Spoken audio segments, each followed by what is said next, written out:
Greetings, fellow armchair Imagineers. Tiki here. And Rohith. And PerGron.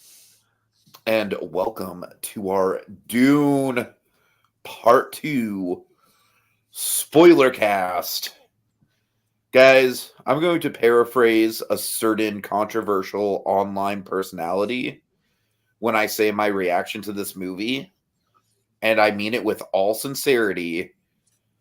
Oh my god, that was the greatest movie I've ever seen in my life. So there's this guy named Paul. All right. And at one point, Paul was dead, but then he wasn't dead. All right. Okay, so yeah, I don't even. This movie's special. I've always been looking forward to it ever since the first one came out, but I had no idea it was going to be this. I had no fucking idea it was going to be this. Rohith, what do you think? So I'll kind of give you sort of a brief interlude in my experience with Dune. So when the first one came out, I watched it in theaters. I really appreciated the movie for what it was. I didn't necessarily love it. I think there was like a part in the movie where I fell asleep, and that was when like Duke Leto and Paul were just inspecting one of the spice production plants, and I woke up and like the movie with part one, it was like, okay, I respect for what it is, but I not necessarily fully bought in. Watching Dune Part 2, I'm fucking fully bought in. And I think I would encourage people who didn't necessarily love part one to rewatch part one and then watch part two. I think part two, I think part one had the misfortune of having to establish a lot of the lore and the mythology and all this stuff. And part two is kind of just paying off ideas and themes that are set up at the beginning of part one. And you have sort of the dialogue with characters, you have sort of the themes coming into play. It's a lot of great action, great visuals. So I think Dune Part 2 overall is, I mean, I've not seen as much movies as PerGron, but I will say that this is probably the best film of 2024 so far. And I will not be surprised come Oscar season if it just does a clean sweep or takes a lot of awards along the lines of like Return of the King or Oppenheimer, Everything Everywhere All at Once. I love how Oppenheimer, it's just like a foregone conclusion that it's just going to sweep at this point. PerGron, what do you think? Yeah, so I mean, I would say Denis Villeneuve currently is the best director working, in my personal opinion. I don't think he's missed. All of his films, I think, are probably in my top 250 at least. And a good chunk of them are in my top 100, and Arrival is in my top 5. So I am a big fan of his. I also read Dune when I was in high school. And I thought the book fucking sucked. I thought it was so boring. Like, I could not get into it. I finished it because I had to do a report on it. Because that was the book I picked. But, like, I thought it was so boring. And so going into the first Dune, I was like, this will be good because it's a Denis Villeneuve movie. But I don't really love the source material. And I walked out of it absolutely adoring it. It was probably my favorite movie of that year. Not that 2021 had a whole lot, to pick from. But yeah, I would say that was probably my favorite movie that year. And this year this was my most anticipated movie of 2023 going into it. And when it got pushed back, I was devastated. And going into 2024, it easily kept that spot. Was my number one, or probably my number 2 behind Robert Eggers' Nosferatu, but that's besides the point. I just absolutely loved, was super excited for this movie. I was hyped. I was ready for it. And it didn't disappoint. I mean, this is one of the greatest cinema experiences I've had probably ever in my entire life. Yeah. Yeah, I bar none. I don't say that with any hyperbole at all. No, this is special. This is a special movie. I think it's like this is our modern day version of Lord of the Rings or the Star Wars original trilogy. And these aren't just movies, these are going to be cultural touchstones that you have to experience being there. And I think that this does hold up to those two trilogies. And if Dune Messiah, which we know Denis wants to do, hopefully he gets to do it. He better. I will riot if he doesn't. But I think it could be the greatest trilogy of all time, if not up there, if that movie gets to happen. All right, so we've got Code Geass in the comments. He's saying this film didn't have enough Jason Momoa, 0 stars. Did it have any Jason Momoa? No. Nope. Yeah, like none. So, but I can tell you, Code Geass, I have not read Dune Messiah, but let's just say from what little I know about Dune Messiah, you're going to be seeing a lot of Jason Momoa, as in multiple Jason Momoas. So strap in. I think part 3 is going to make up for the lack of Duncan Idaho in this movie. All right. Private Idahos. Oh God. Anime fan also says Warner Brothers had the opportunity to have Willy Wonka and Aquaman walk around a sandy chocolate factory for 2 hours and didn't give it to us. I think they're going to be glad that they didn't touch any Wonka related things at this very moment. I was just going to say, do you know who Aquaman and Willy Wonka would fight in said movie? Would it be the unknown? What is that? It's the unknown. No! God. Oh, I can't. I just can't. That might be Dune Part 2 might be the second best cultural moment. No, you know what? It's actually crazy that you say that, because really, like, unironically, it is funny how, like, Dune Part 2 is like the artistic, like, achievement of arguably the 21st century so far as filmmaking goes. That is Lord of the Rings. And Glasgow Wonka is the exact opposite. Yes, I feel like Glasgow Wonka is like the meme event of the year, arguably. Like, watching that go down was literally, it felt like watching meme culture history play out in real time. Anyways.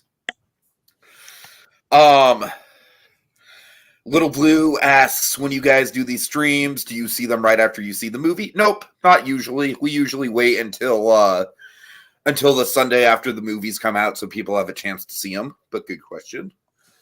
Okay, let's see. Guys, I feel like this is the real question here. Is Dune Part 2 better than Madam Web? I want you to take a second, really consider it. It's a big question. It's a really tough one, because, I mean, the Code Geass. A colonoscopy is better than Madam Web. Oh my God. The downfall, like when Saigon fell, that was a more noteworthy cinematic event than Madam Web. Now, Rohith, I really have to step in here, buddy, because you're being really unfair to the filmmakers who worked really hard on Madam Web, Rohith. Do you realize how hard the people who made Madam Web had to work to get that movie to be what it is? Come on, Rohith. What's wrong with you? Come on. Show a little love to the artist, man. Man, I didn't realize. All right, the man, a Stuckman roast fest right here. Dude, I have been working on my Stuckman impression. The man really sold it. The man. I have really been waiting for an opportunity to break it out on the podcast. See, I hesitate to answer the Madam Web question, because knowing Code Geass's movie opinion, he might have really liked Madam Web, and I don't want to insult it. But you know, both of them have an ensemble cast for sure. There are people who made the movies. They both have effects in them. So yeah, you know, whatever your taste is, One of So them I will is say, Little Blue asks, "Is this film better than the first, or are both good?" I think the first one is a very good film. I would also say the first one might be on the lower rung if I were to do a tier list of Denis Villeneuve movies. Keep in mind, I don't think literally any movie is lower than a B on that list. This it's the glow up. It's Dark Knight. It's Batman Begins to Dark Knight. It's Godfather to Godfather Part 2. It's Star Wars to Empire Strikes Back. It's that level of. It is everything the first movie was, and just so much more. Yeah, I think it's. Go ahead. Yeah, from where I stand on it, I think this one's definitely, if you're gonna watch them standalone, this one is the better movie. I don't think I'm ever gonna watch them standalone. I think if the next time I watch these movies, if I'm not, going to the theater to watch Dune Part 2 for like the 400th time this year. I was gonna say there's gonna be a few times more yeah. this in the coming weeks. I'm gonna be watching this movie as a standalone. But like, I don't watch Fellowship of the Ring and then stop. I don't watch Empire Strikes Back and just not do the other. I'm gonna watch it as one movie, and I think that's kind of what it is. I think Part 1 makes this movie as good as it is. And I think Part 2 pluses up the first movie and makes it worth it. I agree that like standalone, Part 1 is not nearly as good as this movie. But I think they both have their place and they both deserve all of the respect. All right, Kogias, you know what? Batman Begins. People do. I can see the argument for it being better than The Dark Knight. I don't personally think. I think The Dark Knight is superior. I'll give you Godfather though. I think Godfather and Godfather Part 2 are pretty much on the same level. I'll give you that. I mean, I agree with him that Batman Begins over Dark Knight personally. I think Heath Ledger made The Dark Knight, and the rest of The Dark Knight is. You know what's funny is that I kind of used to have that opinion, like back when it first came out, and The Dark Knight is one of those movies that has like grown with me. Like I've really come to respect that movie a lot, especially compared to what literally every other superhero movie is doing nowadays. I'm so sorry, Kokias. I'm so sorry. All right. Anyways, guys. We should jump right into it, but I kind of feel like this movie is just this podcast is literally just going to be like, oh my god, wasn't that cool and that cool and that cool? So where do we want to start? I think we should kind of talk about like the movie side of it first, like the graphics, and then jump into the story after. Okay, because I have like some things I want to talk about the story, but I want to get like the making of the movie, like the below the line stuff out of the way first. That's totally fair. The first wow moment that I had in this movie where I knew it was going to be something special was the anti-gravity stuff at the very beginning. I was just like, oh my god, like how just how? I honestly, as a film fan, I thought the days of me just legitimately being like, I don't know how they did that, were over until I saw that. Yeah, I mean, the second the first Harkonnen soldier hit the ground with a like thud, like that felt real. That was real to me. Like the moment it hit the ground, I felt it and it hurt me physically. So like it was insanely real in that moment. So like those effects were amazing, and I turned to my friend and I said, "This shit's gonna rock." The sound the overall sound design in the movie is really well done. I think especially when you think about sort of the sequences where there's like shots fired, and especially like near the end of the movie where we have like the fight between Feyd-Rautha and Paul, like when punches are exchanged and just like and hitting the knives, like the sound is crisp. There's no like unnecessary echo. It's just all hitting, and when you're in the theater, just feeling all that, it's like, oh, I'm fully immersed in this movie. And yeah, for sure. And I think like for a lot of the time, like sound is just like it's a given, like okay, you'll hear an explosion, you'll hear like people landing and the sound of like a foot landing or whatnot. But where it's such a thing where like for a setting that's as epic and very grandiose as Dune, the fact that like the sound design is such that it it makes you feel like you're in a world that's very lived in. It's very tangible and tactile. That goes a long way into making the sci-fi-ness of all be immensely approachable and immensely just it doesn't it audiences are willing to suspend their disbelief because there is such a feeling of realness because of the sound is just on point. Yeah, totally. Yeah, and to jump into that fight between Paul and Fade, um, I love that they cut out the score entirely and they let it just be the two of them fighting without the music. The score is amazing. It might be one of Hans Zimmer's best in ever. I literally, as I was watching the movie in theaters, I was like, I need to own this on vinyl.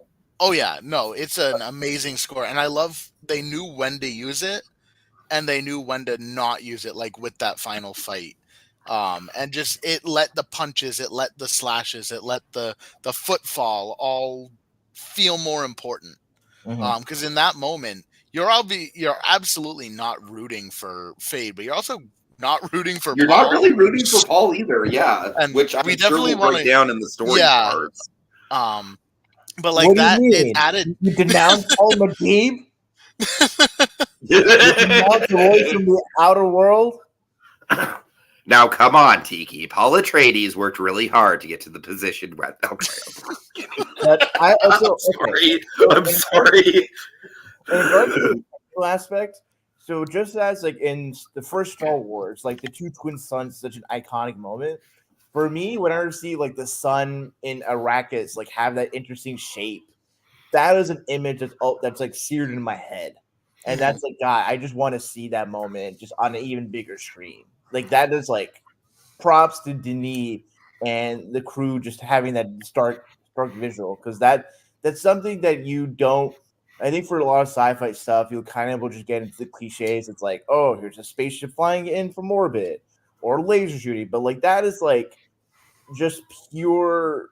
That is something that you can't see in any other medium besides cinema, and I appreciate Denis Villeneuve. Like whenever you look up at the sun and having that crescent shape or eclipse or that interesting design, it's like God, this is just really cool.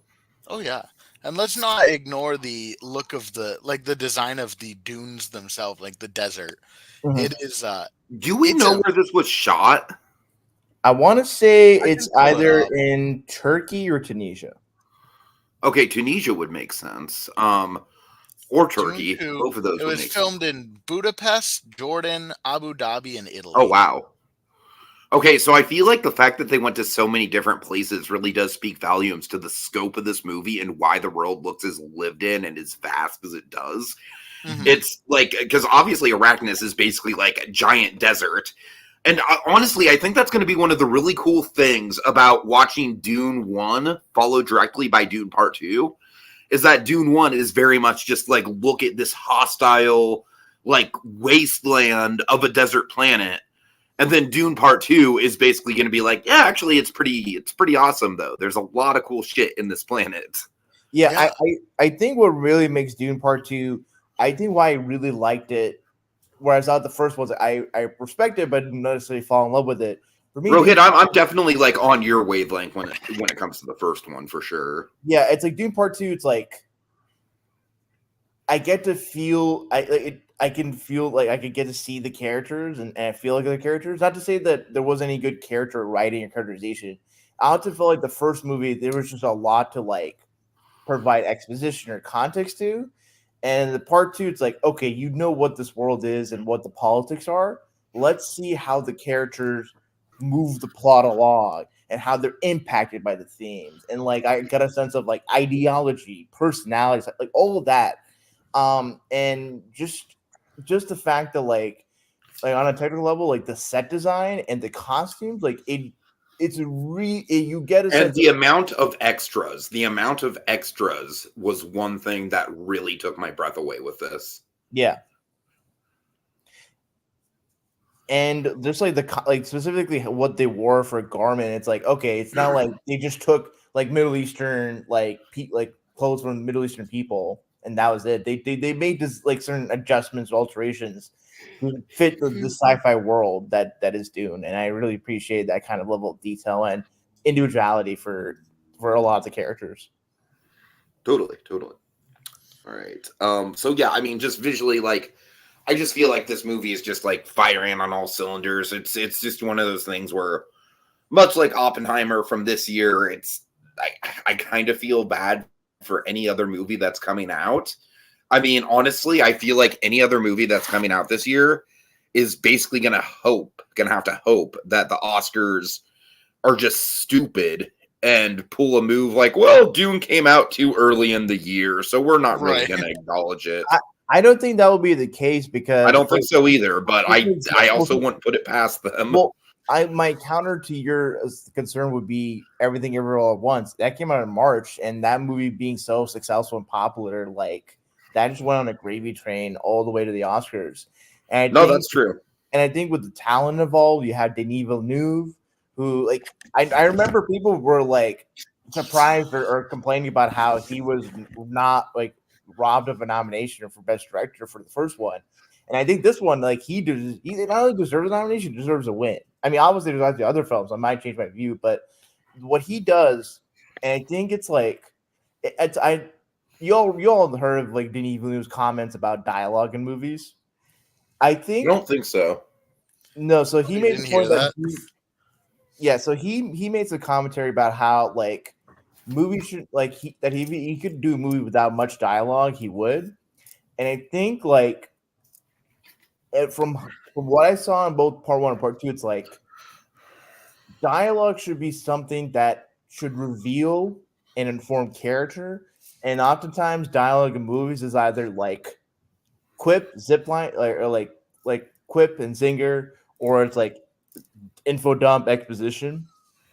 And thing is, for each set of like dialogue and like back and forth, the way actors do it, the way the dialogue is written, is with the purpose, and also it's just like it doesn't feel like, okay, I'm just reading like babble. It's like there's personality, there's a sense of like soulfulness to every character saying their dialogue. So that's what's especially in part 2. And I think the way this movie like goes from where it starts to where it ends, the pacing is just pretty good. Like the first one I would say was deliberate its pacing, but part 2 is just like when it goes, it pretty much goes. And it has like good times to take breaks and all that stuff. But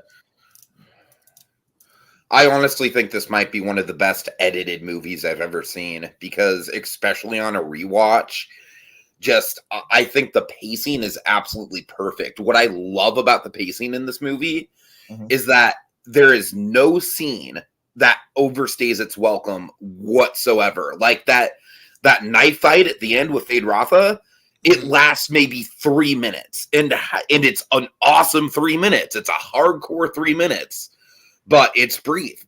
And how often can we say that finales to big tentpole movies like this just end in such a drag out kind of quick and dirty way? Oh yeah.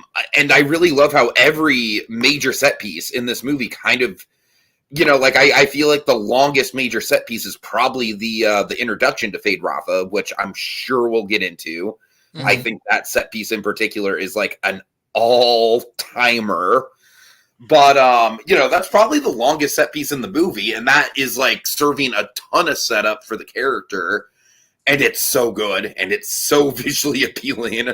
But then you have stuff like like the worm ride, which we need to get into as well. There's a lot of stuff we need to get into, where the worm ride could very easily, in the hands of a less capable director, be drawn out, be too elaborate, like the sweeping camera angles and stuff. The fact that the worm ride was about 2 minutes long and it's just that sequence. It literally feels like you're on a theme park ride on that sequence in the best way possible. No, and I think for the worm ride, it's like for a lesser director, you'll have the complaint about like, oh, I don't feel like they're even like doesn't seem like they're even holding on to anything. It seems like just a green screen. It's like composting or whatever. And this, it's like, oh, like the way Denis Villeneuve shot and directed it, it's like, I fully believe they were dumping just gallons of sand on Timothée Chalamet. Right. I also, one thing just to keep going on about that scene, because I think it was probably in my top 3 in the whole movie. I love that it had with a lesser director, it would have been Paul is struggling, right? The sand's coming at him. He's falling off. He's like, he doesn't know if he can do it. And then he's going to burst out and he's going to be riding it. And it's going to be like a really triumphant thing. Right. Yeah. Which would have been cool, right? Like if in a Star Wars movie, that's what would happen. And it would be cool. It would be like, yeah, go Paul. But in this movie, it wasn't that. It was, you're watching as a person is trying to ride a worm, and exactly how it would actually happen. There was drama to it because it is a terrifying thing to do. There wasn't drama to it for the sake of drama, and I think that worked really, really, really well. But the way that moment played, because it's not really focused on Paul, like him getting onto the worm and succeeding. It's about the Fremen, and specifically Javier Bardem's just reaction. And it's like, oh, he made it. He's the one. It also like this whole idea that for part 2, it's like this kid has been genetically breed, and now he's like doing these things and just rising up to be this like taking this legend and making reality. And what are the implications of all that? So I think if you ever rewatch this movie, that scene might feel like you might feel like your hairs kind of stand up, because it's like, oh, like it could be a scene that's trying to promote. It's like, oh, this guy is just like gaining power and sway over this like indigenous group. Yeah, totally. Oh yeah, watching it a second time, like knowing where it goes. I mean, I knew where it goes because I read the book, but this movie does such a better job than the second half of the book. The second half of the book is literally just people talking at you, telling you what's happening. That's what I've heard. Yeah, it's very much like, oh, and then they did this. It's very much not actively showing you what's happening. It'd be like if in this movie, instead of showing us anything that happens in the like second or third act, you're sitting there listening to Florence Pugh monologue into her recorder. Oh my god! I wonder if the dialogue quote was actually about Frank. It probably was. It probably was. Oh, like man. I love dialogue in a movie, but I totally get what Denis was going for in the context of this fucking book. Like, don't get me wrong, Dune is a masterpiece as a novel. It's inspired all sci-fi ever since it's published. But holy shit, is it a slog to get through? So, PerGron, have we talked about all the filmmaking components? Because I'm kind of chomping at the bits to move on to performances. So that's what I was going to suggest doing next. Yeah, okay. I'm good with this. I really want to emphasize one of the greatest scores ever. Oh yeah, absolutely. And cinematography by Greg Fraser. Like, oh yeah, he should be getting all the, like, he did the Batman, he did Dune Part 1, like Mandalorian. He should be known at this point. Like, you should be able to sell a movie on him, like, alone. He's a killer of a cinematographer. He's the next Roger Deakins. Oh yeah. But yeah. Okay, so performances, I'm honestly literally tempted to just do like pull up a wheel like we do on the debates and just spin the wheel, because it's literally like if you throw a dart at a dartboard, it's going to hit an amazing performance in this movie. Yeah. Let's do it. Let's make it fun. You want to do that? Seriously? I'm down to do it. I can distract people for a minute while you set Okay, by all means, PerGron. Go. Okay. Distract. Yeah, so I just need to make sure this wheel doesn't have any ads or anything. No, you're good. Yeah, I'll just I'll tell a little bit of a story about what happened at my Dune premiere because I think it was kind of fun.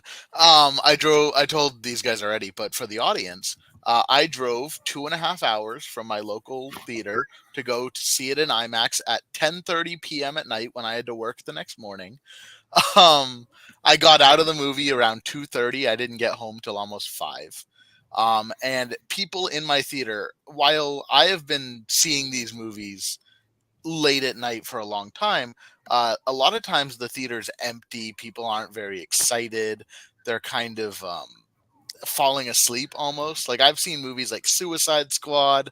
I saw that at a midnight premiere when I worked at the theater.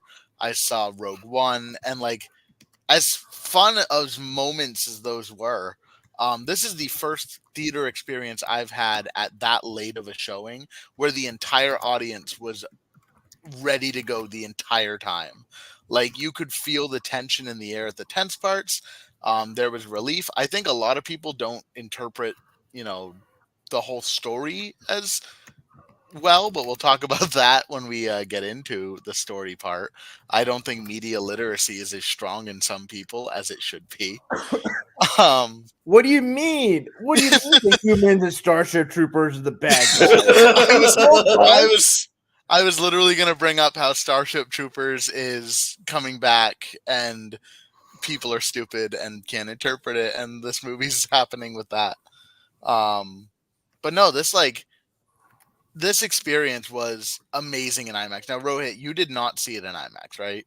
I did not. I saw it just on a regular old screen, the good old Alamo Draft House. You're going to, though, right? All right, you're going to right your wrong. So, guys, let me know if I'm missing anyone here. I have Chalamet, Zendaya, Rebecca Ferguson, Javier Bardem, Austin Butler, Stellan Skarsgård, Florence Pugh, Christopher Walken, Josh Brolin. Dave Bautista. All right. Dave Bautista. I feel like Dave Bautista. You know what? Let's get Dave Bautista out of the way because honestly, he's like the one person in this cast I don't really feel like deserves a spot on this wheel. Okay. He was good. He was solid enough. And honestly, I think it has something to do with the fact that both Drax and his character in this movie are kind of like similar levels of just like incompetent buffoons. Mm-hmm. But obviously in this movie, he's obviously evil and Drax is not. But even more so than Walken, I found it hard to distract from like, oh, it's Dave Bautista doing the Dave Bautista thing. I can definitely see that argument. Like I felt the same way in Boy and the Heron, honestly. I just think Dave Bautista I think he's a good actor. I genuinely do. Mm-hmm. And I think he's of the WWE turned actor people going out there. I think he's up there. It's either him or John Cena personally. Over The Rock for sure. But I can definitely see where going into a movie with Dave Bautista, you just kind of see Dave Bautista. But that said, I liked his role in the movie. I liked that he was focusing so hard on not failing that that's all he was capable of doing. And I liked the way he responded to that. I thought I believed the character. I definitely saw Bautista. Like him snapping the neck of that one helicopter pilot was like, oh yeah, this is like Dave Bautista really kind of going all in on this, like not even petulant child, just like a person who's clearly like losing his status and stature, and like he's terrified. Yeah. And the scene where he sees Paul walking up through that is the best moment for him for his sure. Reaction and his final fight with Gurney too. That's fair. That's fair. Like I definitely think of the cast he was the weakest, but I still think he deserved the mention. So really quick, Kogias asks, I wonder if Dragon would like Dune Part 2 or not. That's honestly I wonder the same thing, honestly. Because Dragon didn't really like the first Dune at all, but I don't know. I really do feel like this. I don't think he's going to love it like we do, but I think he'd at least like it more than the first movie. I would like to think that he would at least like it. He I needs think to. most people are gonna like it more. No, I mean, I respect Dune Part One, but I didn't love it. But I think for me, I feel like if you were to combine Dune Part One, Part Two, and then like edit it to like hour-long episodes and release it on Max as like a mini series, I think people would watch it in that way and would fall in love or be into Dune. Because I think like the first movie just has the disadvantage of having to set up the world and lore, and the characters, like, you get a sense of their personality, but the meatier stuff with those characters don't happen till part two, so it's just kind of like setup. Yeah, Sure. I mean, I think the best character moments in Dune Part One, and I do think they prioritize it, are the characters who don't make it into Dune Part Two. Agreed. Agreed. I think Yeah. it's Oscar Isaac as Leto, and I think it's Duncan Idaho, and I think both of those are like all timer performances. Mhm. But I did not like Timothy Chalamet in the first movie. Okay, so let's go ahead and get into it because we got a lot of spin it. names. Oh boy.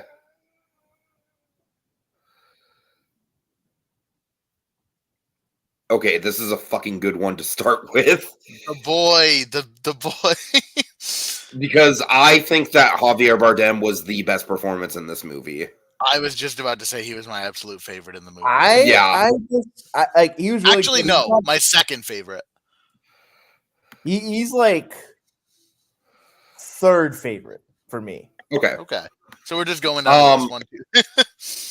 I just think that his arc in this movie, like, I don't think I've ever seen a character and a performance where in Act 1 he is very subtle but very effective comic relief, right? Mm-hmm.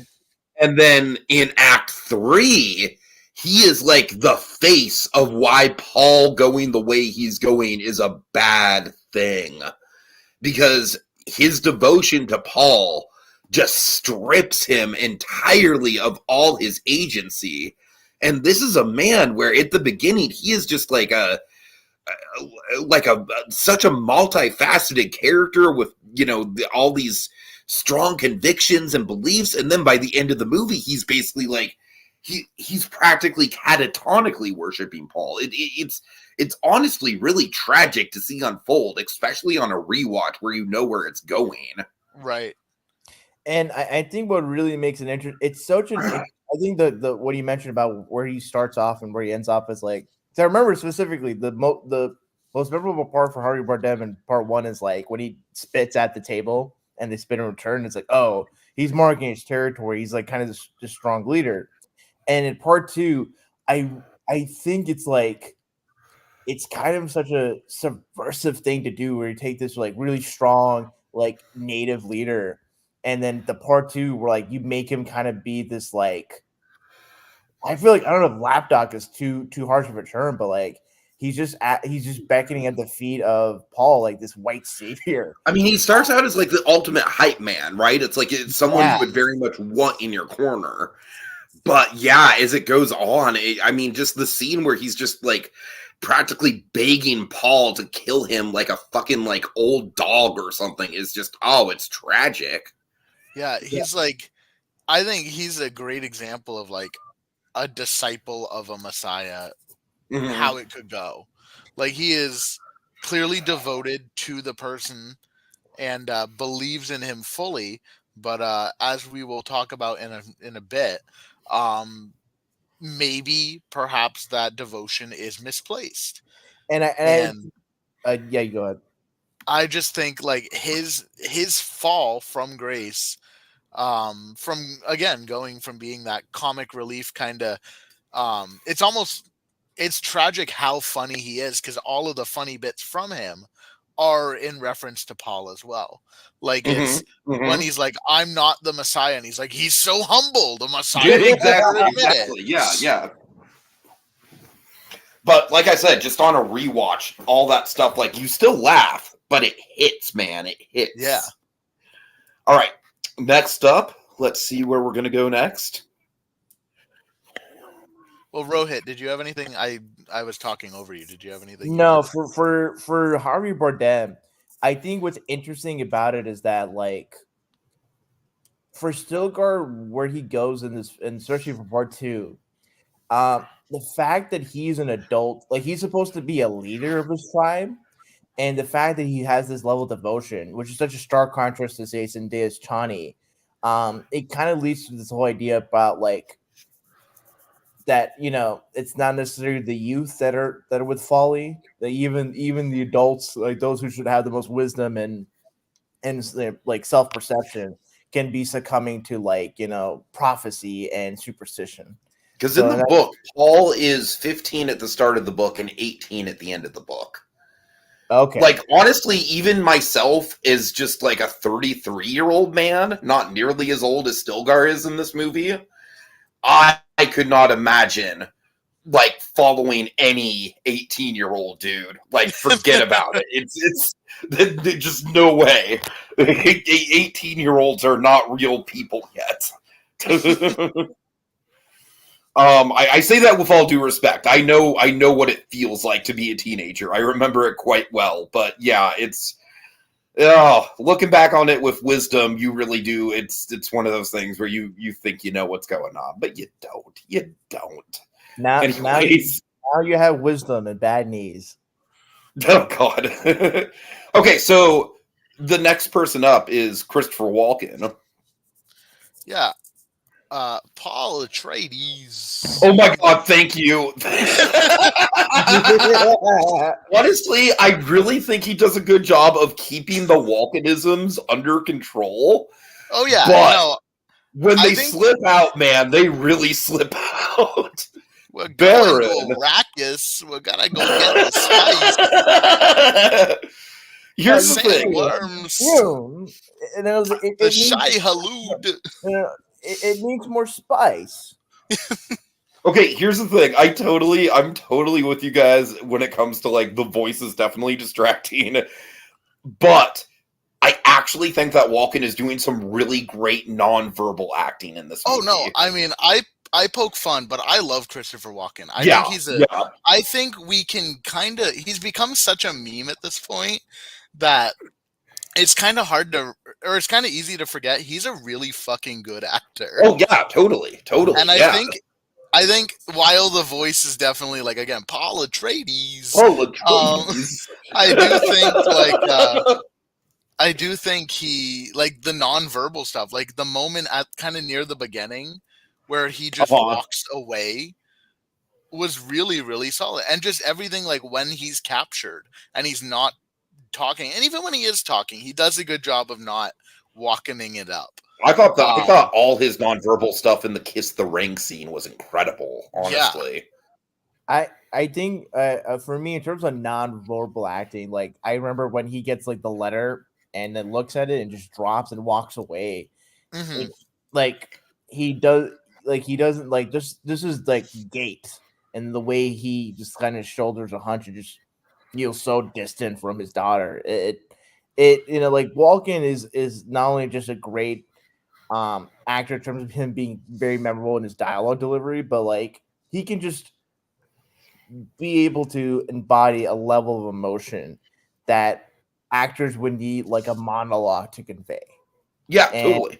That's something that like. And the thing with Walken is that you can't really give him a monologue because of that accent. Right. True, but the point still stands. Like him being as established as an actor, just doing less is more, and his performance as the Emperor really hits at home. All right. Your father was a weak man. Oh God! He led with his heart. He's not that bad. Honestly, the two times where it really slips out for me are just the names. When he says Baron, and then the Paul Atreides. Like it's the names that really stand out for me. Yeah. All right, who's next?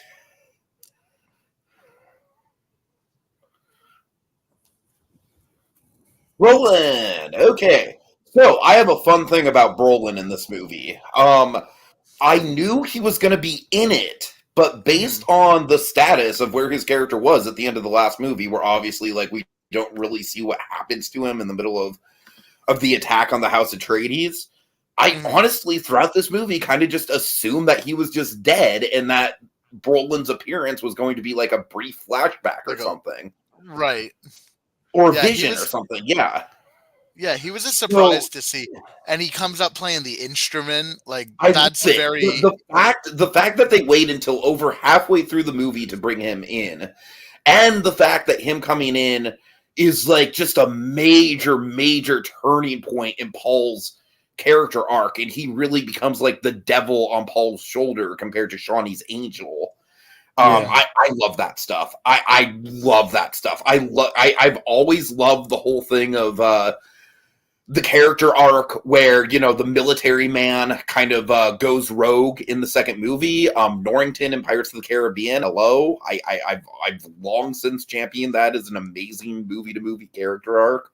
And this is, I honestly kind of feel like it's just as good. I love how Gurney acts as like he's the one person in this movie, and I think it's a crucial ingredient where like he you know, he understands where Paul's at, but he wants to, like, he also knows Paul Atreides, you know, he knows him as the boy. And so it's like he's trying to guide him along, but at the same time, he's kind of witnessing Paul rise up the ranks, and it's such a cool, like with not a lot of screen time. And I kind of feel like he stands out more in the first movie, specifically because they knew they weren't going to bring him in until later, so he had to make an impression.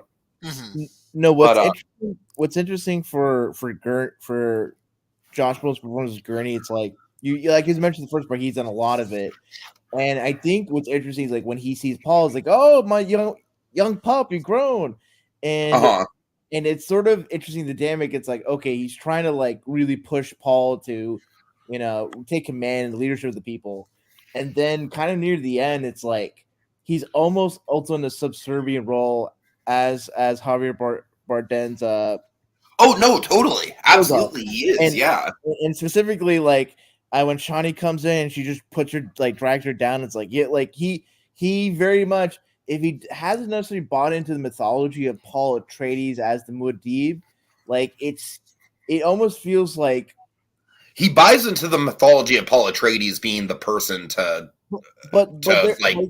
conquer Arrakis at the very least.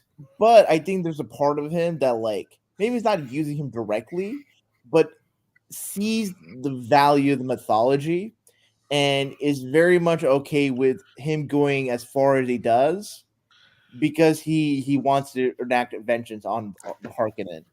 Right. That's I don't think he buys into the mythology of it in the way that like a Stilgar does. But yeah, he definitely was using him like to get back. I mean, he's obviously very loyal to the House Atreides, though, and I feel like that's where his almost kind of like worship comes into play. Right. Like I think it was less of like believing him to be a messiah and more of him being like he is the only one who can avenge Duke Leto. And you know what solidifies that worship is when Paul takes his ring out and puts it on his finger in that scene. And that's he's both Atreides and Fremen. All right. Before we move on, I think my favorite thing from Josh Brolin from this movie was his Instagram post. I have it up here if you would allow me to read the caption. Yeah, sure. He says, Dune 2 release in less than 2 weeks. Robot Lady and Wonka fall in love. The Elvis tries to fuck it all up while his bad dad floats in a pool of pond scum. The WWE dude from Guardians gets super pissed while Midsummer Hottie puts the eyes on Wonka Obi-Wan just after his mom gets caught taking LSD in a sandy bathroom.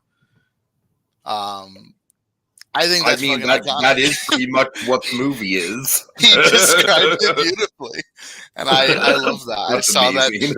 I saw that post, and I'm like, oh, that's Dune 2. Yeah. All right, who is going to be next? Okay, this is my favorite performance in this movie. Okay, I honestly think she might be my number 2 or 3, maybe number. I think Chalamet is my number 2, and I think she might be my number 3. I think she's my number 3 as well. Chalamet is my number 2, but Rebecca Ferguson, what she does, like when she like, because at the beginning of this movie, Dune Part 1, she's kind of like juggling her like divide loyalties with her for their family. She's a really utilitarian character in Dune Part 1. I feel like she's mostly like just there literally to get Paul from point A to point B. And honestly, coming into this movie, she was probably by far the character that I was least excited to be like, oh man, where's Jessica going? And I'm sure that people who read the books were like, oh man, you have no idea. Shit's about to get crazy with Jessica. But I had no idea going into this movie. My assumption was that she was basically going to be the person that was going to be like, now, Paul, don't lose your way. You're still an Atreides. And I was like, nope, exact opposite. She goes full Bene Gesserit in there. And yeah, the performance is incredible. The costume design on her, dude, literally after she takes that worm piss for the first time, every time you see her, she's just more fucking gone. It's so good. She went from, mother that's trying to take care of her baby and manage her allegiance to the Bene Gesserit to now being like this fucking like Pope figure that's basically like I feel like she's the closest thing we have to David Lynch Dune in this movie. Yeah. It ain't Sting. I think like with her, like when she takes the worm piss and just like her attire, her makeup, like she feels like such a self-possessed woman, and she's possessed to make her son be this like messianic figure that inspires bloodshed and terrorism throughout the galaxy. And and her like talking to her like unborn child, it's like for a lesser actress, you could sometimes you have the challenge of not making it seem like goofy or campy, or it's like, oh, I'm just doing a crazy bit, whoa, but for Rebecca Ferguson, her level of kind of not being in touch with reality, or whatever reality is in light of the spice affecting perception of futures, all other stuff, she kind of dances the line between being this like ruthless, clear-minded like fundamentalist, but also being a woman who is like basically a vessel for larger like cosmic forces. Yep. And I mean, I think Rebecca Ferguson in general is just a phenomenal actress. Like between the Mission Impossible movies, my personal favorite role of hers is actually in Dr. Sleep. She was easily the best part of Dr. Sleep for me, yeah. Oh yeah, and I just think like the fact that the last movie she kind of just got to play the mom, seeing her become this evil character really is what she becomes, and it also helps move Paul's character down the line and you become more understanding. He went from having somebody who loved and protected him and cared for him to somebody who is turned and now is like pushing something onto him, and you kind of get where he ends up going from there. She's a bad mommy. That's what. Also, we have to bring up like the few times where they do the thing where it's her and the unborn daughter talking in the same body. Yeah. We'll be waiting, all of us. It's like, oh man.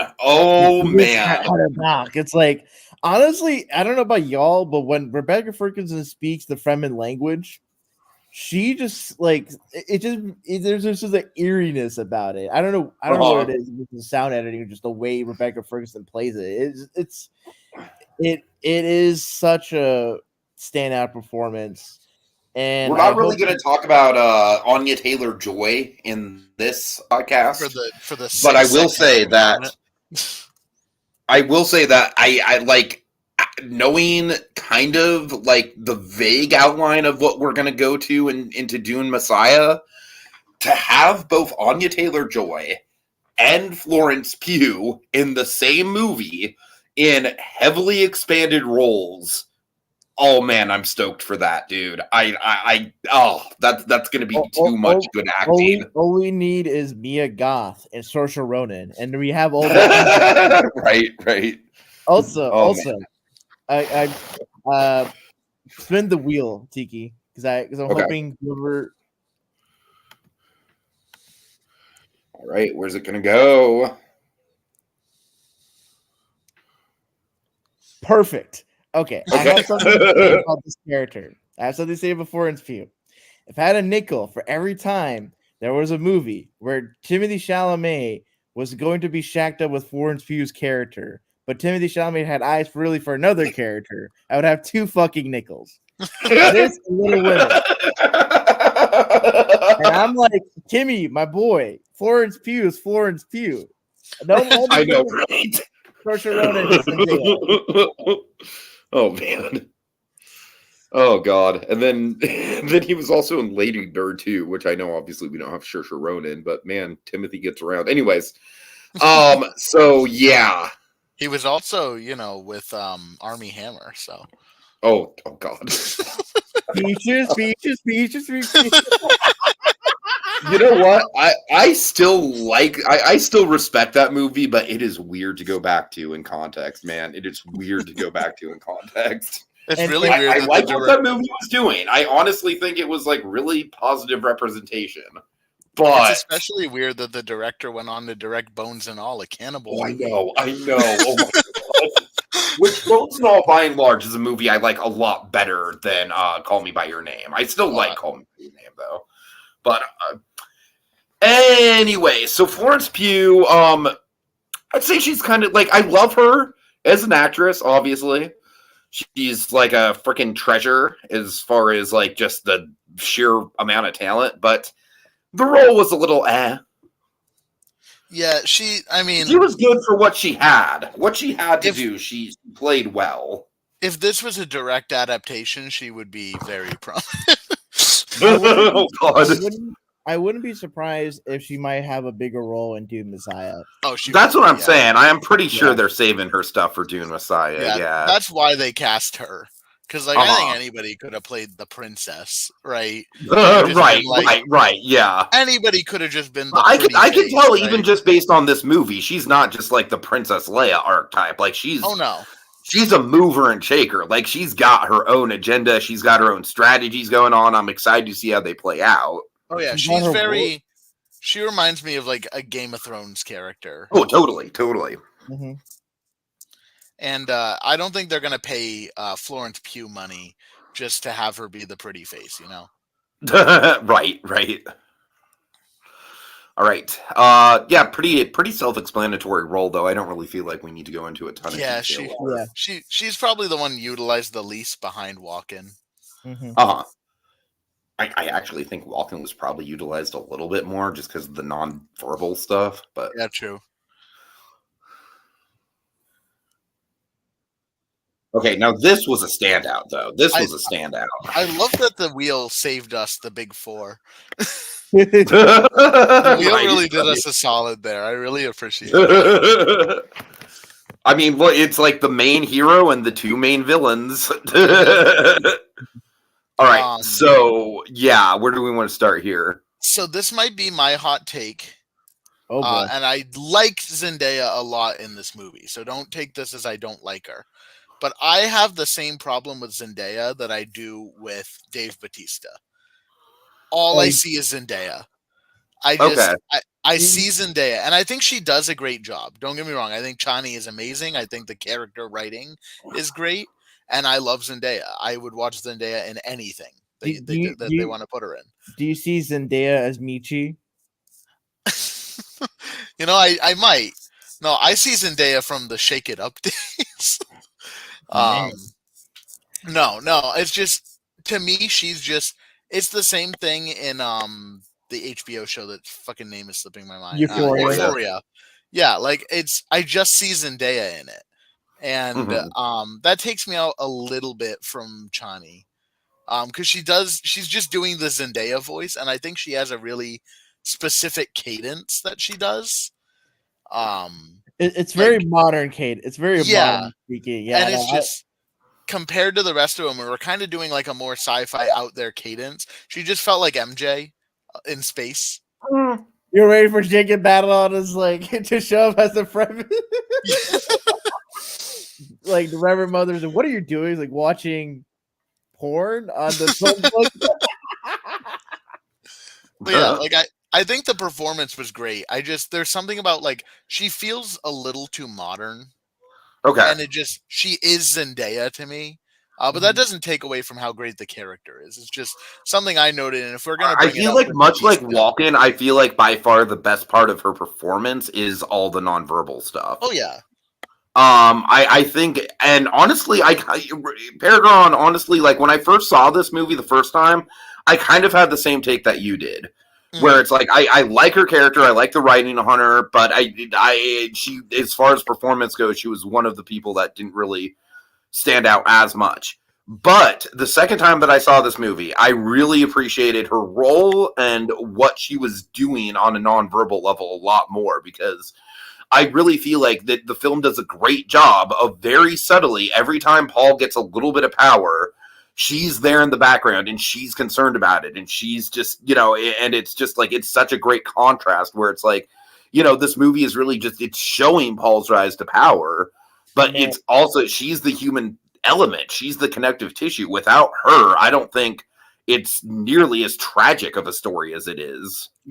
I hope, this is just kind of meta of it, the meta of it all. It's like, I really hope, when Doom Messiah comes out and people, and then eventually people find and watch all three movies, I really hope like Chani doesn't become the Skylar of Dune, where it's like, no.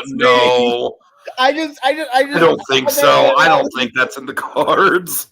I believe before he's like, Paul Atreides is trying to avenge his family. Oh God! What is Chani? But just like, because she absolutely will be. Or like Chani's like the Amber of Dune. Oh no! Okay, hold on. I will defend Skylar White. Amber's a little harder to defend, honestly. No, but that's absolutely where it's gonna go from the people who have no media literacy skills. Oh man. Okay, but one more thing about her is that I do love the ending shot of this movie with her. I think it was a really great note to end out on. I love that she was the only Fremen of the she was the only of the, what's the name of the group? Hold on. The Fremen. The Fedaykin.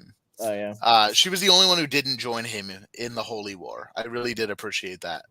And she was the one closest to him. And I love how the final shot incorporates basically everything about this movie that makes it great, which is it's the spectacle, which is the worm like rushing towards her. I love that we don't see the worm, we just see it coming. And then the human emotion, which is the big close-up on her face to end out the movie. Like, I think that's just a great 1-2 punch of shots to close things out. Oh, yeah. It was one of those, just when I saw it end and I saw it cut to credits, I was like, that's fucking perfect. That's awesome. Mm-hmm. All right, we ready? Let's do it. Right. Who's it going to be? This is going to be really anticlimactic if we get Timmy. But we're not going to. Awesome. Okay. All right. So this was mine. This was my favorite performance of the movie. Austin Butler was like I was like, ooh. I now think about it, I kind of want to put a top 3, but like he like, okay, for all the people that were shitting on Austin Butler for his Elvis accent, I know Pete, I know had good reason to, but damn, he literally like just was a chameleon in sounding a lot like Stellan Skarsgård. And the way he just went about it, oh my God, he is a cold stone psychopath. So like all like his demeanor, his just weight, his like sadistic glee. It's like, oh man, it's even though he didn't have a lot of screen time, surprisingly, for this movie, he made each minute count. Oh yeah, totally. I do. That is one of the very few things that I do think that the movie, like, I do wish that we would have had at least one more scene kind of like setting up that the Fremen know who this guy is and what he's capable of. I feel like that's the one element of the story that was kind of a little rushed over.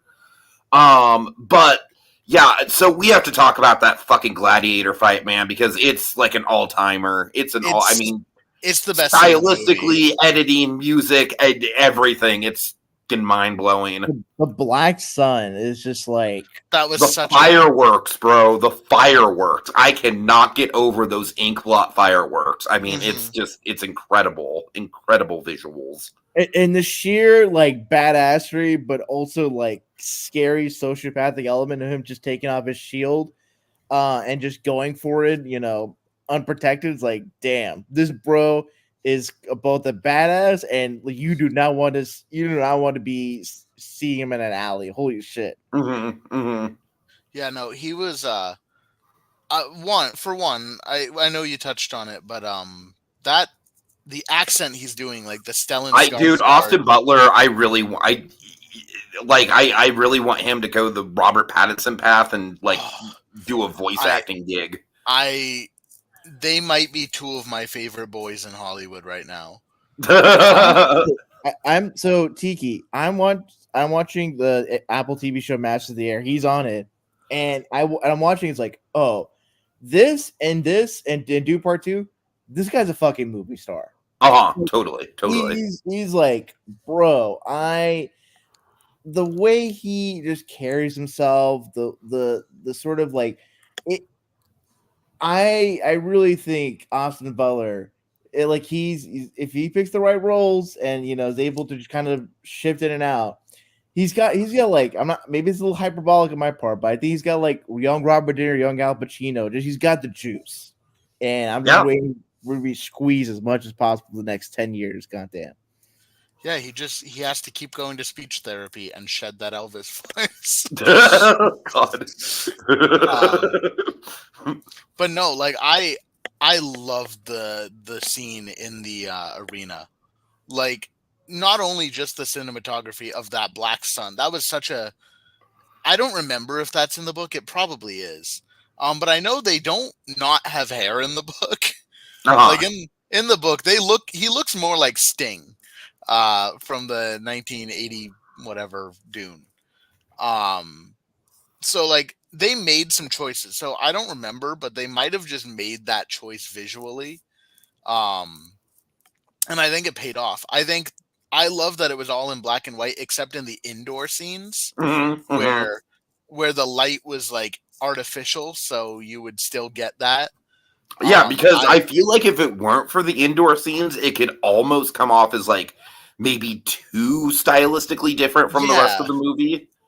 But it absolutely doesn't, because you have that contrast. And because there's an in-universe reason for it to look that way. And we get those trailer shots of him like licking the knife and then slashing out the girl's throat right after.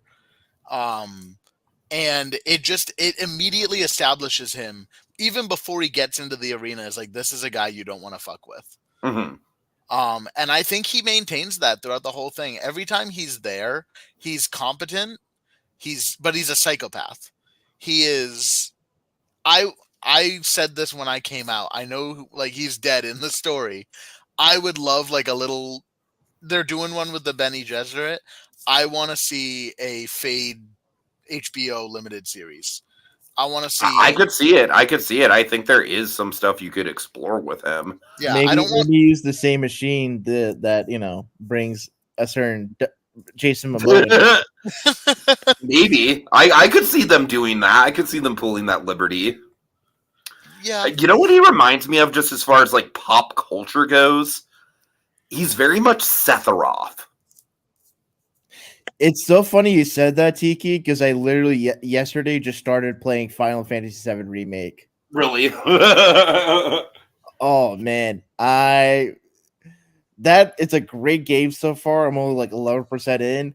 That is not a game you can't just casually play. You have to pay some level of attention to, especially with like fighting like enemies and the commands and all that stuff. But brief aside, what I really appreciated, like the thing that really stood out to me for Austin Butler's performance is like the line he had was like, oh, like this blade needs to be sharper. And after he just like sliced the woman's throat, it's like, oh, this dude is crazy, but his craziness has like a direction and a sense of like purpose to it.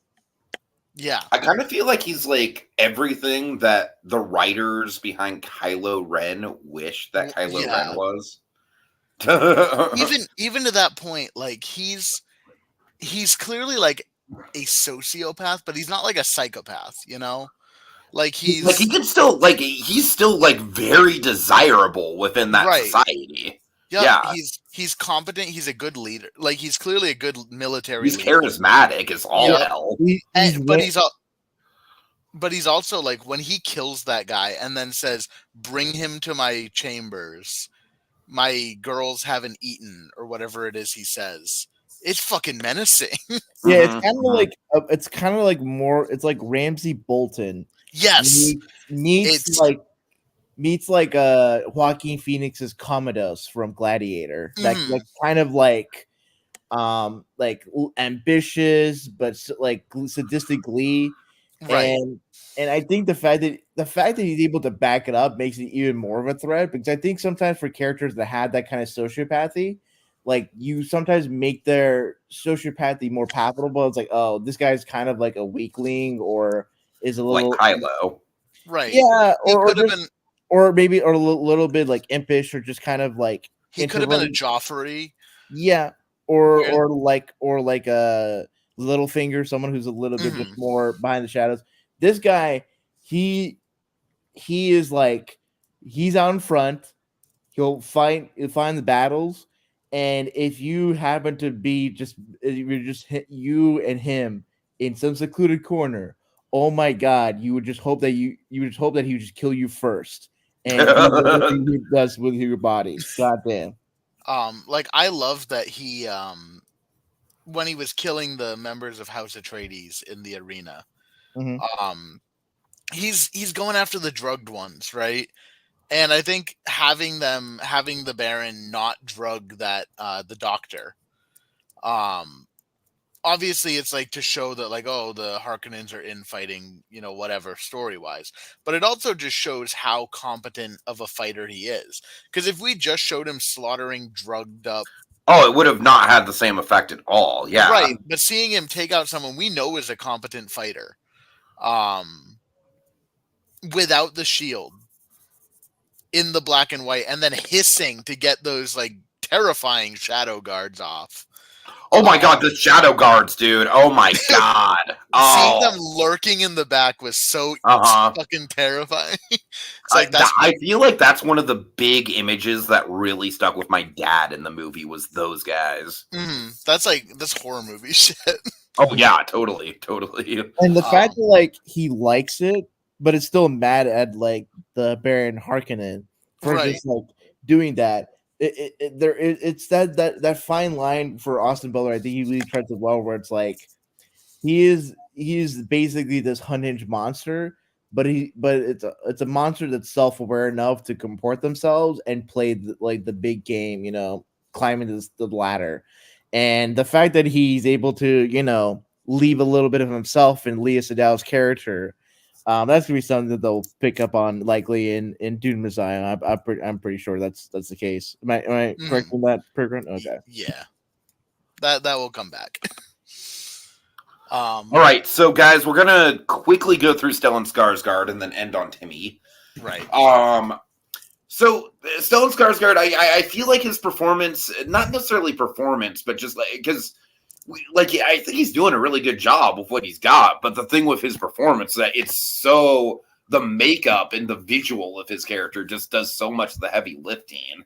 Yeah, but I really do like how his arc in this movie is basically like as Paul is gaining power, he is losing it, and it goes from him just being this like in the first movie he might as well just be Satan himself. You know what I mean with his screen presence. My dude, and then in this movie, like by the end of the movie, with his corpse just rotting in the desert, and how he gets cut down in the final battle before Paul even shows up, and it's like I love that. It's like it's just kind of like it's taking out. It's basically again to go with the Last Jedi thing, where I want to remind people I did really like the Last Jedi when it first came out. I've kind of soured on it a little bit since then. It's still by far my favorite of the sequel trilogy, at least. But, It's my favorite Star Wars movie of all time, so I'll take the heat. Valid, PerGron. That's fair. That's That's valid. Honestly, it still might be my favorite too. Honestly, but anyways, basically what I'm trying to say is the way that they cut down the Duke in this movie. Or the Baron, I'm sorry. Fucking, there's a lot of different political positions to keep track of in the Dune universe. The way they cut down the Baron in this movie is kind of like the way that they cut down. I literally am already forgetting his name. Fucking Snoke. But it's done so much better because you have like the whole like in episode 7, Snoke is basically just like an idea. Whereas in Dune Part 1, this guy is a fully formed bad guy. Like, we get a lot of him. We know he's a big threat. Right. So just I love the way that they build that. Go ahead, I'm sorry. I love that the way that he was killed was climbing the stairs to the throne. Totally. I thought that was a great image of, like, he wasn't just left there on the floor to, like, die or whatever.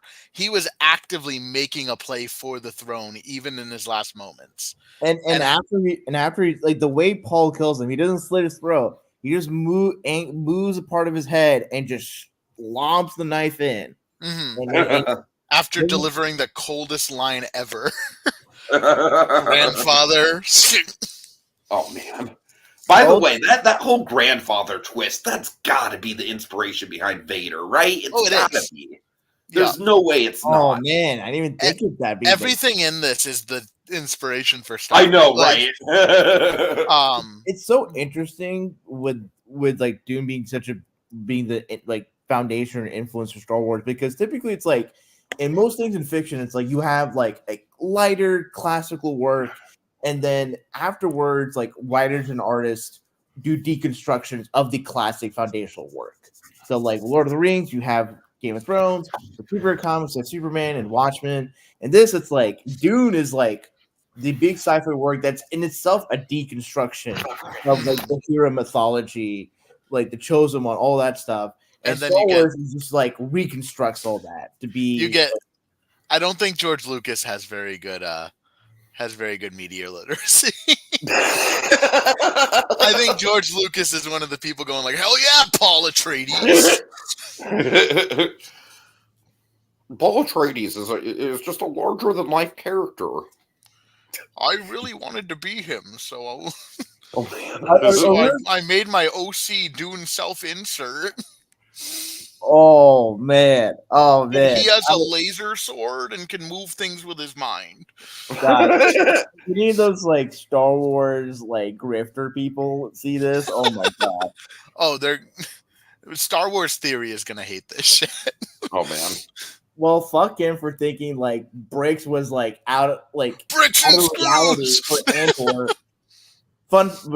It's funny I mentioned Andor, both things having Stellan Skarsgård. And Stellan Skarsgård delivering amazing performances. Yes, Stellan Skarsgård is what I really appreciate is that even before his death, like you see his, even without him saying much, you get his like ability to really pit his like family against one another. I really appreciate his dynamic with Austin Butler. I think they have like some of the best scenes in the movie because you really get a sense that's like Austin, like Ray Fata, is kind of like a younger, hungrier version of the Baron. And in this case, it's like, does the Baron really love or appreciate Ray Fata, or does he kind of see, like, is there kind of a sense of narcissism at play with him, especially someone that like very much sounds a lot like him? And I love the kiss, like that was very like Fredo and Michael and Godfather Part 2. That was like a cool thing. And I did the point about him just kind of he's cut down, like he's like this like floating mass blob of flesh, and he has this powerful force that is dominating, and to be reduced is kind of this like whimpering, pathetic, like he's close to power but doesn't really get it. And the fact that like the one who's going to cause all this has his blood, like there's some level of dramatic irony and pathos to all that, which is so great. Okay, so let's get to the man himself, Timmy Charles. Okay, here I'll say this. He was good. He was going to do. I thought it was decent in Dune Part 1. But Dune Part 2, especially when he fully locks in to being the Muad'Dib, so here's a brief anecdote. So I watched this movie, like one of the early movie for Timothy Chalamet, where he plays a character who's part of this like improv troupe that like goes to competitions or whatever. And he has a scene where his character does the monologue in Death of a Salesman. And the way he delivers, the camera zooms in, and it's like, okay, fuck this guy for being this good early on. And he's like, go great performances. But in this, it's like, oh, you're not like you are a kid, but the way he carries himself, his voice, it's like, oh, you're not just a teenager trying to act tough. It's like, oh, this guy has the power to lead a holy war, a jihad. And I think, and the fact that all the adults are just like cowering at their feet, like it didn't feel like unearned. Like Timothy Chalamet, especially when he is like struggling to kind of whether or not to accept his role, but just the fact that in his view, like what Paul does and eventually going to do is not great, but I see sort of the mentality, and I think Timothy Chalamet does a really good job of humanizing Paul to where it's like he's a young kid that sees all this violence, sees this bloodshed, and his house has been taken away. And so there's a mix of emotion and a mix of logic where it's like, well, with what I've been possessed, what I've been made to be, why can't I take charge and make the galaxy a better place? And whatever happens, the process is the process. So, Yeah, I think Timothy Chalamet does a great job with this character, because as we've alluded to throughout the whole time, people don't have the media literacy to realize Paul Atreides is the villain of the story. Paul Atreides is maybe not the evilest person, but he is not a good guy. He is not a hero. He is an anti-hero. He is a character who is out for himself, out for revenge, and out for power.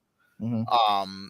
And I think seeing Timothy Chalamet handle that he did it really, really well. He goes from being this character who you kind of actually believe has the best intentions for the Fremen. Like you kind of see that at the beginning of the second movie, of him being like, yeah, maybe I could assimilate into this a little bit. Mm-hmm. And you almost believe it yourself, kind of like Shani almost believes it. But all of this power is being pushed onto him. And you start to see that, like, especially once Gurney comes into the mix, and once he drinks the worm piss, especially, you see this character go from being, the reluctant hero to the false messiah. I am of the interpretation that there is no Lisan al-Gaib. I am of that interpretation that the Bene Gesserit created that as a way to take control and maintain control over the Fremen. See, I haven't read the Dune books, but I think the way the movies play, I think to like a Kurt Vonnegut quote, and it's like, be careful with the mask you wear, because oftentimes what you wear, you become the mask.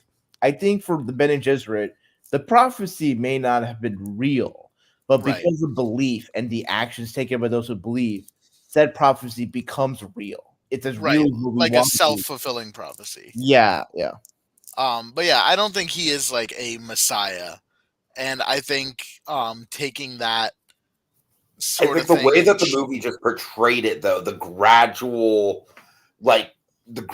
evolution of him coming into power, all the people that were following him, the scope of his followers by the end of the movie. Yeah, you go from it really just being Stilgar to it being all of the Southerners. Mm-hmm. Which I think is kind of funny that it's Southerners following a messianic figure. I think that's God. I mean, it's just like, I feel like this movie is less hero's journey and more just pure. It literally feels like a religious story, but not in the sense of like, I agree with your interpretation that it's not literally religious, but it's more so like like, what do you do with a person that's that larger than life, and how does that person even exist in this universe, and just the implications of that? Right, it analyzes faith and belief and prophecy, and kind of discusses whether or not, it's not making, I don't think it's making any commentary on specific, like, people's beliefs about established religions, and more about, like, the people who are currently practicing those religions and are putting themselves into leadership positions.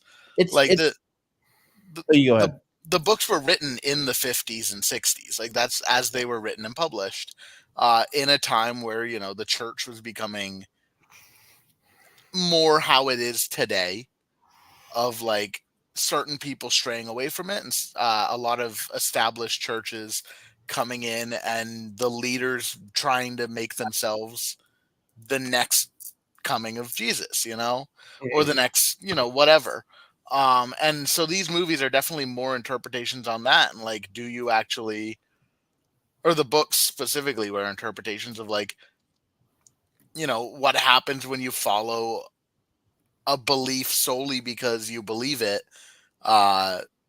not without like any sort of critical thinking going on. Well, it's not only just that. It's like, I think what's crazy about for Dune. So it's written in the 50s, but it published in 1965. The first novel is how ahead of its time the book is. Like, the themes, like extremism, ecological conflict, religion, like just the idea of like messiah, like cult of personalities, whatnot. These are all things that really have become such prominent themes in the latter half of the 20th century, and even going into the 21st century. And I think sort of Frank Herbert in his writing, and I think with these movies, it's really interesting to have these movies come out the way they did in the like early to mid 2020s. And seeing sort of the extremism. I don't want to get into specifics, but I think we all have an idea of like what analogs or what parallels can be made with the stuff that we see, especially in part 2.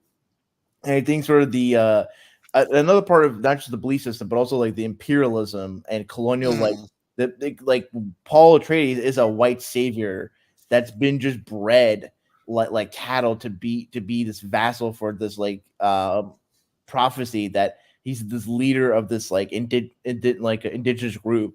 And I love sort of how the back and forth is like the Fremen should be led by one of their own. It's like, no, Paul Atreides, it's very evocative of like religious conflicts that people may be familiar with, especially in certain established religions. And I think I'm not ready to doom his eyes. It'd be very interesting to see for his holy war, his jihad, sort of what is the end result of that kind of violence. And for Paul as a character, we've seen a lot of anti-heroes in fiction with like Tony Soprano, Walter White, Don Draper, what have you, in any popular cable TV show the past 20 or so years. I think for Paul Atreides, him being such a young person and being kind of self-radicalizing to be this like terrorist who has this genuine belief in his like religiosity and like power, while also being like actively manipulated by powers significantly above his. Yeah, and you start to crazy wonder, to think about just the dichotomy in that, just how powerful he is in this movie among the Fremen people, and then how there's like forces like it kind of makes you think of your cosmic place in the universe, right? Well, I think back to that Game of Thrones quote where it's like power is where you imagine power to be. So in this case for Paul, it's like he may think he's so powerful, but there is a part of him that can internalize that he is a servant to cosmic forces beyond him. And I think probably for Anya Taylor-Joy, when her character pops up, she probably will be someone that voices like kind of that contradiction or paradox. Mm-hmm. Also with that quote, I want to bring up probably my favorite quote in the whole movie. I imagine it's from the book, but I don't know for sure. It's when Gurney is talking to Paul about why Paul doesn't want to go south. And Paul basically just lays out, the whole thing about how, like, I see a vision of, like, when I go south, things are going to go wrong because of the power that I get. And Gurney's saying, like, so you're afraid that you don't want to go south because because you'll lose control. And Paul's like, no, because I gain it. Mm-hmm. That is like, I feel like that might be the fucking thesis statement of the whole story, honestly. Mm-hmm. Yeah. Some of my favorite Paul moments are when he gains that control too. Not as like a hero. I want to really stress this. I don't, because I feel like Paul Atreides did nothing wrong. right. Like I don't support Paul Atreides. Paul Atreides is a terrorist, right? No. What if 4 years from now, when Dune Messiah comes out, like the people that were all gung ho for Paul Atreides just get canceled? It just becomes like a mass cultural thing. Like, you supported Paul Atreides. Well, you're always gonna have people PerGron's running for the governor of zoos. But did you know that he supported Paul Atreides? Yeah, do you know in this one podcast and they're gonna clip it. They're gonna clip it, right? You wrote this 5,000-word essay about why Connie is the villain of Dune. Is the villain of the story. But yeah, one of my favorite moments, and I'm genuinely pissed that they showed it in the trailer. That's not Hope. No. Oh no, not That's Not Hope. The whole where he just uses the voice on the Bene Gesserit. Yeah, when they capture them and the Bene Gesserit stands up and she's like about to tell him off because she's the ultimate power here. And he just tells her silence. And I didn't think Timothée Chalamet had that in him. Dude, it's not just that moment. It's that whole scene. It's the whole scene. On fucking fire. And you know what else is super impressive about that scene? Is that he's on fire using mostly a fictitious language. Right. I mean, how insane is that? And yeah, I mean, I've never been a big Timmy guy. I've always... You don't love the Timmy Tim? I've always been one of those... Yeah, sorry. I've always been one of those people who just sees... I think he's fine in most things that he's in. I kind of felt that way before Bones and All. See, I Bones hate and All was really where I started to really respect him as an actor. I hate Bones and All with a passion, so I can't really speak on that one. We never did that debate, did we? We were planning on doing that debate. Yeah. No, I hate them. You know what? I want to talk to you about that after this. Yeah, we don't have to do a full podcast about it, but I want to get your take on that movie. Yeah, absolutely. But Wonka that's kind of what I picture Timothée Chalamet doing. Kind of the fluffy, like soft boy kind of roles, right? He's in Lady Bird. He's in Little Women. And it's not that those aren't like dramatic roles. It's just like those are not this, it's not like the powerful false prophet messiah leading a group of people. Just look again. It's a classic like point A to point B. Look at where he starts in this movie. Right. I predict Paul Atreides will be converted into a Tumblr sexy man by women who didn't understand the point of. Oh dear God! Oh my God! Oh, 100%. No, he's my God! I can't wait for that. Oh dear God! The Paul Atreides Wensler fan fictions are coming. Is going to be. No. It's really funny because the movies have a daddy, right? Like Oscar Isaac is the daddy of this franchise. And the Gurney Halleck is like the surrogate daddy, right? Like it's got actually Josh Brolin and Javier Bardem are kind of like the co-daddies. Yeah, like you got three of the sexiest men, right? Yeah. We don't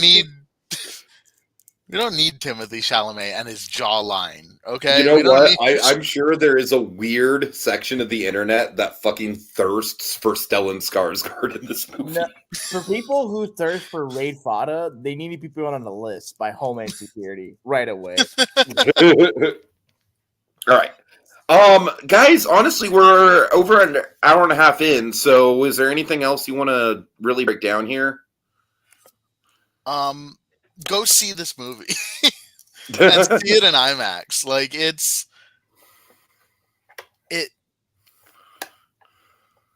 Yeah, I don't know. I just think everything in that we've talked about so far, um, I think we've covered most of it.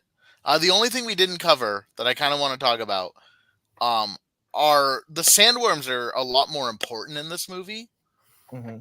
and a lot I more. also I would be remiss if I didn't bring up. Holy shit! How much of the sandworms they do practically in this movie? Yeah, I Yeah. couldn't fucking believe it when I saw it. I really could. I was like, oh my god, they're doing it. I still can't believe they genetically engineered that shit, and No, they're but just releasing it into on the Mongolia. back of that thing, that is a prop that he is Yeah, writing, sir. no, Like it's there are shots where it is very noticeably like a practical thing that he is on. oh yeah, Mhm. and I love a good creature practical effect. Mm-hmm. Like that is my favorite. I would rather creature practical effects in every movie if we could get them. And Um, obviously, there's big CG shots of the worms. but they Obviously, they Yeah. still look great. yeah, Like yeah. this budget, I think. Let me real quick pull up Dune 2's budget. It Um, it one is 190 190 million. million. Yeah. We're getting a $200 million Joker 2. Oh Like God. Oh, is that really the budget of Joker that. 2? That is the rumored budget of Joker 2. Why? Hey, Joaquin Um, Phoenix, Lady Fucking Gaga don't why? Lady Lady Gaga, I'd imagine. and Joaquin Phoenix, he won an Oscar, so he's gotta make his agent's gonna want that money. I mean, But he wants the money. Dune 2 was Those musical 190. numbers better be fucking elaborate as shit, man. That's all I have to say. Dune 2 was $190 million. The Marvels is $270 million. God damn. Quantum Mania was $275 million. Oh my god. I love The it. I love it. Flash was around 200, 200 to 220 million. This is significantly less than all three of those, and it looks significantly better. Infinitely Like better. the Infinitely better. the CGI, like those are just three bad looking movies, so they're not really the best comparison. But if you're throwing, and it's not like this doesn't have a stacked fucking cast that movie goes through, right? Right. Yeah, Like yeah. it's not like, oh well, they have Paul Rudd and Evangeline Lilly, and they got Bill Murray for 20 minutes on Dude, set. with all due respect to Evangeline Lilly, I love Not Lost. even, But what is this? What is not that even woman that big of a doing? star. Right? Well, I she's an won't- anti-vaxxer, so it's okay Yeah, to make fun of her. I mean, Um, in fairness, it's probably the case where maybe the actors don't ask. Maybe they'll accept a lower salary and have more box office points. Which, considering this movie's success, oh my god, they're gonna rake in so much dough. oh yeah, I just But- hope this movie has legs, man. Because honestly, like to tell you the truth, I mean, it is super successful. I don't want to diminish the success at all, but honestly, I was hoping that it would clear 100 million domestic opening weekend, and it didn't. So like, I'm by all means, I'm glad that people aren't just like instantly going like, "Oh, it didn't clear 100 million. It's a fucking flop." I mean, people were predicting it to be in the 80 million range, and it hit it. So Okay, I think we'll see, and that's still projected. We don't. I'm very excited to see the week 2 numbers. I'm excited to see how low Yeah. that drop is. I mean, Right. think of it this guy. Think of this. Like, this movie got an A cinema score, like a letter A. It's the highest on IMDb. It's the highest rated. Is it really number 1 on the 250 right now? I believe. I thought it's number 1 on Letterboxd. It's up there with Letterboxd, but it just pushed out Shawshank, I think, in IMDb. So that's the thing. I feel like this is like the most culturally relevant film, period, since The Dark Knight, which is the last movie to like do that, like top the top 250. Like I remember when The Dark Knight did that around the same time in its release. Mm-hmm. Yeah, it's the highest rated movie of all time on IMDb. That's nuts. But guys, here's the thing, like, you know me, like when I love a movie, I will love a movie, but I don't usually go bananas over something. Like for me, I'll usually be like, yeah, that was good. Like, I try and find the positives in every movie that I see, even the stuff that I know is going to be mostly mediocre. Mm-hmm. But this, honest to God, might be the single greatest movie I've ever seen. If it's not the greatest movie I've ever seen, it's at the very least, hands down, the best movie-going experience I've ever had in my life. Hands down. I mean, I'll be honest, the year can end. We can be done. You know what? I just think it's so funny that the Oscars for 2023 are literally happening next week. Right. And it's like, okay, like, let's just fast forward. Can we just get the 2024 Oscars out of the way and just be done with it? I'm so over 2023's movies too. Like, I'm so ready to move on. 2023 was a banger year too. It was a banger year, but it was nothing like this, though. It was nothing like this. No. I mean, I gave my number 1 to Guardians Volume 3, which I still think is a valid choice, and I'm proud that I did that. I feel like me doing that was kind of like, you know, I really like that I did that because it was like 2023 was a year of auteur cinema, but then Guardians Volume 3 just hit in a special way for me emotionally. Right. But this, oh my God. I mean, I love Guardians Volume 3. I will always love Guardians Volume 3 with emotionally. But just on a filmmaking level, holy shit. This one's, I mean, I'm going to just predict it now for the Golden Tikis next year. There's not going to be a need to do a top. Oh my God, because we're all going to know what my number 1 is. I fully believe that. Like, could something sneak in and top this? I suppose. I mean, we do have Nosferatu, PerGron. We do have Nosferatu. But it's going to be this or Nosferatu. No, I feel that. Even Nosferatu, as excited I am for Nosferatu, I mean, I was excited about this movie. I was not expecting it to literally change how I perceive filmmaking. Right. Like, this year, and now that Bong Joon-ho's new movie got pushed back, it's this or Nosferatu. That's my number 1. I don't think anything beats them. I honestly feel like I legitimately feel kind of bad for all the other movies. I really do. It's kind of like how I felt after I got off of Velocicoaster for the first time. I'm like, well, shit.